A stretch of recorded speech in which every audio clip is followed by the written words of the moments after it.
ओम श्री गुरु बसवलिंगाय नमः। वचन श्रावण महात्मा बसवांनांच्या शिवचिंतनपर वचनांचे अभिवाचन आणि आशयघन निरूपण। वचन श्रावण संहिता लेखन शिवानंद कोल्हापूर, संयोजन चन्नवीर भद्रेश्वर मठ सोलापूर, अभिवाचक यश अंबोळे कोल्हापूर। संहिता विश्वज्योती महात्मा बसवांनांची वचनगाथा, प्रकाशक महाराष्ट्र बसव परिषद, हिरेमठ संस्थान भालकी। आजचं वचन आहे, न्याय निष्ठुर मी खंदा, नसे कुणाचा हो मिंदा। शरण हा लोकविरोधी, नच भेटणारा कोणा कधी। कुडल संगमदेवाच्या राजतेजी, अहो हो तसे सुरक्षा माझी। सर्वांना नमस्कार, शरणू शरणार्थी। वचन श्रावण 7व्या बिल्वार्पणमध्ये सर्वांचं स्वागत। आज स्वातंत्र्य दिवस, त्यामुळं आम्ही एक खास वचन निवडलंय। बसवांनांची समग्र वचने या ग्रंथामध्ये 754व्या क्रमांकावर ते वचन आहे, परंतु विश्वज्योती महात्मा बसवांनांची वचनगाथा खंड 1 मध्ये नव्हे, तर आगामी जे थोड्या दिवसानंतर प्रकाशित होणार आहे त्या खंड 2 मध्ये ते वचन आहे। स्वातंत्र्य म्हणजे कुणाच्या सत्तेच्या गुलामीतून मुक्त होणं एवढंच मर्यादित अर्थ नाही आहे। स्वातंत्र्य म्हणजे तुमचं वैचारिक स्वातंत्र्य, तुम्ही कुणाच्या बौद्धिक गुलामीतून मुक्त होणंही अपेक्षित आहे। तुम्ही मानसिक गुलामगिरीमध्ये असाल, कोणाच्या तरी दबावाखाली असाल, तर ते सुद्धा गुलामीच आहे, तिथेही स्वातंत्र्याचा घात आहे। त्या अर्थानं महात्मा बसवांना हे जगातील स्त्रीवादी स्वातंत्र्याचे पहिले पुरस्कर्ते होते। महात्मा बसवांनांनीच 50% असलेल्या या समाजाला, या समाज घटकाला त्यांनी समानतेची वागणूक दिली। त्यांनी स्वतःपासूनच सुरुवात केली, माझ्या बहिणीची जर मुंज तुम्ही करणार नसाल मुलगी म्हणून, तर मलाही तुमचं मुंज नको आहे। जर तुमचा धर्म असं सांगत असेल, अशा धर्माला मी धिक्कारतो। जर तुमचा देव ठराविक लोकांना मंदिरात येऊ देतो, रजस्वला असलेल्या स्त्रीला तो मंदिरात येऊ देत नाही, असं जर तुमचा देव त्यांच्या धार्मिक स्वातंत्र्यावर गदा आणत असेल, तर मी तुमचा देव नाकारतो। त्यामुळं महात्मा बसवांनांनी देव नाकारलेल्या समाजासाठी स्वतंत्र देव दिला, इष्टलिंगाच्या रूपात त्यांच्या तळहातावर। जेव्हा आपण स्त्री स्वातंत्र्याचे उद्गाते म्हणतो, महात्मा बसवांनांनी स्त्रियांना त्यांच्या इच्छेप्रमाणे लग्न करण्याचं स्वातंत्र्य दिलं। जेव्हा आपण विचार करतो की कल्याण क्रांतीची ठिणगी कशी पडली, तर ती मला वाटतं स्त्री स्वातंत्र्याच्या हुंकारातून। एका उच्चभ्रू कुटुंबात जन्मलेल्या मुलीला तिच्या इच्छेप्रमाणे, ती ज्या मुलावर मनापासून प्रेम करते त्या मुलाशी लग्न करण्याचा ती संकल्प करते, आणि त्या राज्याचे महामंत्री असलेले महात्मा बसवांना 1,96,000 म्हणजे 1,96,000 लोकांच्या साक्षीनं त्या मुलीला तिच्या इच्छेप्रमाणे लग्न लावून देतात। दुर्दैवानं, समाजानं, धर्ममार्तंडानं त्या उपवर मुलाला, म्हणजे हरळयांचा जो मुलगा होता त्याच्यातील शूद्रत्व शोधलं, चांभारपण शोधलं, तो कमी जातीचा होता हे सांगितलं। एका ब्राह्मणाची मुलगी शूद्राच्या, दलिताच्या मुलाशी लग्न करते, ही गोष्ट स्वातंत्र्य नव्हे तर काय होतं? त्या स्वातंत्र्याची सर्वात मोठी किंमत खुद बसवांनांनी मोजली, शरणांनी मोजली। शरणांना कल्याण सोडून परांगदा व्हावं लागलं। त्यांच्या साहित्याला, जे त्यांच्या जन्माची, अनुभवाची शिदोरी होती, वचन साहित्य, त्या वचन साहित्याला आग लावण्यात आली, आणि शरण कल्याणमधून वचन साहित्याच्या रक्षणासाठी परांगदा झाले, बाहेर पडले। कल्याणची भूमी रक्तानं माखून गेली। म्हणूनच म्हटलं जातं, बसवादी शरणांनी स्वतःच्या रक्ताची किंमत मोजून स्वातंत्र्याचं रक्षण केलं। कोणतं स्वातंत्र्य होतं ते? ते होतं विचार स्वातंत्र्य, ते होतं अभिव्यक्ती स्वातंत्र्य, ते होतं स्वतःचे धार्मिक प्रथा परंपरा पाळण्याचे स्वातंत्र्य, ते होतं समताधिष्ठित समाज निर्मितीचं स्वातंत्र्य। त्यामुळं भारतीय स्वातंत्र्य लढ्यातील जाज्वल्य इतिहासाचा आपण जेव्हा पुनर्विचार करतो, तेव्हा आपल्याला महात्मा बसवांना आणि बसवादी शरणांनी मोजलेली किंमत, केलेला त्याग विसरता येणार नाहीये। कल्याण पर्वानंतर बसवादी शरणांचा तो वारसा हार्डेकर मंजप्पांनी पुढवलेला, जे स्वतः गांधीजींच्या सोबत त्यांनी स्वातंत्र्य लढ्यात काम केलं होतं, फगू हळकट्टींनी पुढे नेला, आणि काल परवा कित्येक लोकांनी त्यांना स्वतः पाहिलं, त्यांच्या हाताखाली शिकले, जे त्यांच्या हाताखाली PhD केले, त्यांच्या मार्गदर्शनाखाली बसवादी शरणांच्या चरित्राचा वचन साहित्याचा साक्षेपी अभ्यास सुरू केला, ते हुतात्मा MM कलबुर्गी यांच्यापर्यंतचा तो वारसा आहे, तो स्वातंत्र्य लढ्याचा आहे. या लढ्याचा एक धागा कॉम्रेड गोविंद पानसरे यांना आणि डॉक्टर नरेंद्र दाभोळकर यांनीही गुंफलाय. त्यामुळं या सगळ्यांच्या त्यागाचा, यांच्या वैचारिक स्वातंत्र्य लढ्याचा आपण स्मरण करणं हेच खऱ्या अर्थानं स्वातंत्र्य दिवशी आपण एकमेकांना देणाऱ्या शुभेच्छा ठरतील. तो स्वातंत्र्याचा विचार, तो स्वातंत्र्याची उर्मी तुमच्या मनात, माझ्या मनात, या सर्व समाजाच्या मनात सतत तैवत राहो. या स्वातंत्र्य दिना दिवशी सर्वांना शुभेच्छा. आता वचनाचं निरूपण यशकडून समजून घेऊया.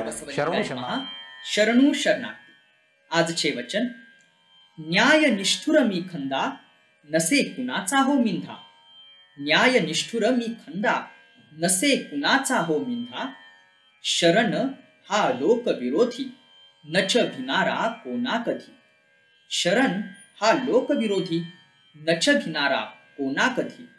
कुडल संगम देवाच्या राजतेजी, अहो होतसे सुरक्षा माझी. कुडल संगम देवाच्या राजतेजी, अहो होतसे सुरक्षा माझी.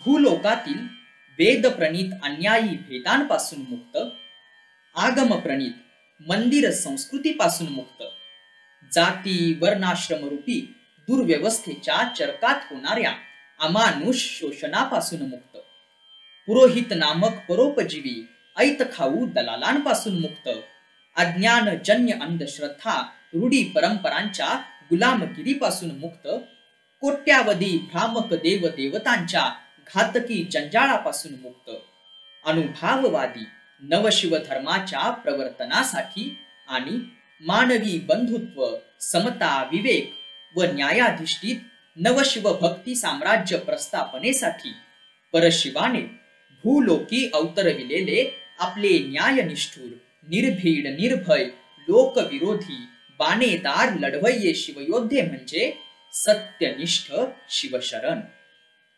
अशा शिवयोद्धा शिवशरणाचे पहिले महत्वपूर्ण लक्षण म्हणजे तो केवळ न्यायप्रिय नव्हे तर न्यायनिष्ठुर असतो. आपण हाती घेतलेल्या समग्र परिवर्तनकारी क्रांती कार्यात लढताना तो आपली तीक्ष्ण विवेक बुद्धी नित्य जागृत ठेवून सत्यनिष्ठेसाठी जीवाची बाजी लावून निष्ठुरपणे न्यायाचा कैवार घेतो. सकल जीवात्म्यांच्या कल्याणासाठी विश्वकारुण्याने उथमलेले त्याचे काळीज लोण्याप्रमाणे क्षणात रोवते, तर अन्यायी व्यवस्थेच्या विरुद्ध न्याय संघर्ष करताना तत्काल वज्राप्रमाणे कठोर आणि निष्ठुर होते. आप्त स्वकीय नाती गोती ज्ञाती कुल जन्मसिद्ध उच्च स्थानमान अशा स्वार्थी मोहधाग्यांच्या इंद्रजालात न अडकता, स्वजन पक्षपाती न होता, असूया राग द्वेषाला आपल्या ठाई थारा न देता तो सत्यनिष्ठ न्यायनिष्ठ भूमिकेशी न्यायनिष्ठुर होऊन प्रतिबद्ध राहतो. कारण तो अज्ञान, असत्य व अन्यायाशी निकराचा सामना करणारा खंदा शिवयोद्धा असतो. लौकिक विषयोपभोग वासनांच्या पूर्तीसाठी, कीर्तियुक्त औडंबर माजविण्यासाठी, भ्रामक भौतिक सुखसंपदेसाठी, धनसंपत्तीच्या लाभासाठी, कामिनींच्या मोहासाठी, सत्ताधाऱ्यांच्या वरद हस्तासाठी, अन्यायकारी शोषक प्रस्थापितांचे मिंधेपण पत्करून तो हांजी हांजी करणारा लोचट होयबा होत नाही. महादानी हराचा निष्ठावंत समर्पण व्रती सेवक असलेला शिवशरण कोणाही भवी नराच्या मिंधेपणाच्या ओझ्याखाली दबून जाऊन विवेक गहाण ठेवून आपल्या न्यायनिष्ठुर बाणेदारपणाचा बळी कदापि देत नाही. कारण तो शिवतत्वाभिमानी, स्वाभिमानी, करारी, नीतिनिष्ठ शिवयोद्धा असतो. महाज्ञानी चन्नबसवण्णांच्या उक्तीप्रमाणे भक्त लाखात एक आणि शरण कोटीत एक. इतके ते असामान्य असतात. बाकीचे उर्वरित लक्षावधी सामान्य लोक गतानुगतिक असतात, अगतिकतेने प्रवाहपतीत बनलेले असतात. मेंढरांप्रमाणे पूर्विकांनी मिळविलेल्या वाटेवरून निमूटपणे चालणे, त्यातच निर्धोकपणा अनुभवणे हा त्यांचा मनोभाव असतो. पूर्वापार चालत आलेल्या लौकिक धर्मरूढी, कथित नीती परंपरा, बलवंतांची बटीक झालेली न्याय व्यवस्था यांची किंचितही चिकित्सा न करता, सत्य मिथ्य जाणून घेण्याची तसदी न घेता, इष्ट अनिष्टता न तपासता केवळ पुरातन आहे, सनातन आहे म्हणून अंध समर्थन करीत अशा रूढी परंपरा व्यवस्थेच्या प्रवाहाबरोबर मूकपणे दिशाहीन होऊन सर्वसामान्य लोक वाहत राहतात. वाहत्या वाऱ्याकडे पाठ करून वाऱ्याबरोबर वाहताना ते स्वतःच्या अनमोल अस्तित्वाचा अर्थ आणि आशय वाऱ्यावर सोडतात. सर्वसामान्य लोकसमूहाच्या ह्या प्रवाहपतीत राहण्यातच सुरक्षितता अनुभवण्याच्या मनोधर्माचा गैरलाभ उठवून वंचक, जैसे थे वादी हितसंबंधी वर्ग प्रस्थापित शोषण व्यवस्था जारी राखण्यासाठी बहुजन समाजाला चैतन्यहीन बनवितो, स्थावर बनवितो.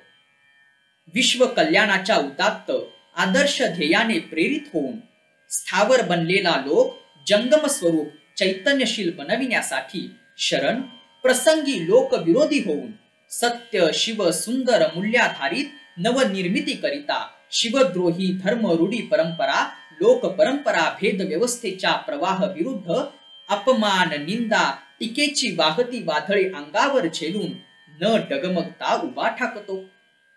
त्यासाठी तो वेदांना बासनात गुंडाळून अडगळीत फेकून देतो. तो शास्त्रांना साखळदंड लावतो. तो आगमांचे नाक कापतो. तो वैदिकांच्या तर्काची पाठ चाबकाने सोलून काढतो. ब्राह्मण कन्येचा चर्मकार पुत्राशी विवाह लावून देतो. अग्रज असूनही मातंग नंदन म्हणून जगी मिरवितो. त्याची वाणी आणि वर्तन केवळ लोकांना खुश करण्यासाठी लोकानुनय करणारे नसते. तो लोकेशनेने पछाडलेला नसतो.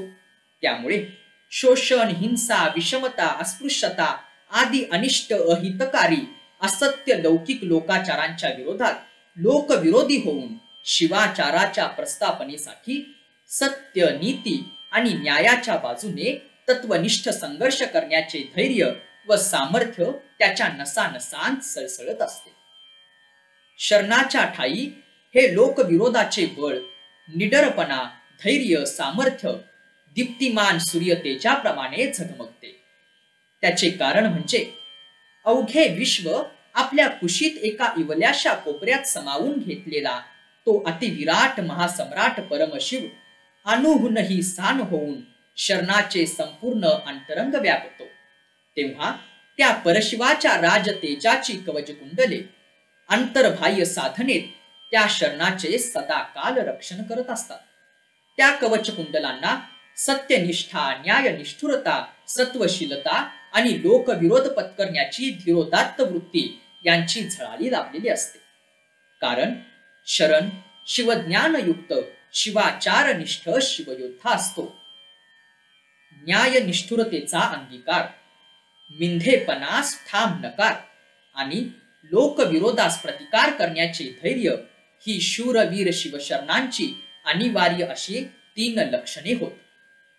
ही लक्षणे प्राणपणाने अंगी बाणवलेल्या स्वतंत्र बाण्याच्या धीर वीर असणाऱ्या आपल्या क्रांती साथींचा गौरव करताना महात्मा बसवण्णा म्हणतात, कूडल संघाचे शरण स्वतंत्रही आणि धीरही. कूडल संघाचे शरण स्वतंत्रही आणि धीरही. शरणू शरणार्थी. कूडल संगम देवा, कूडल संगम देवा, कूडल संगम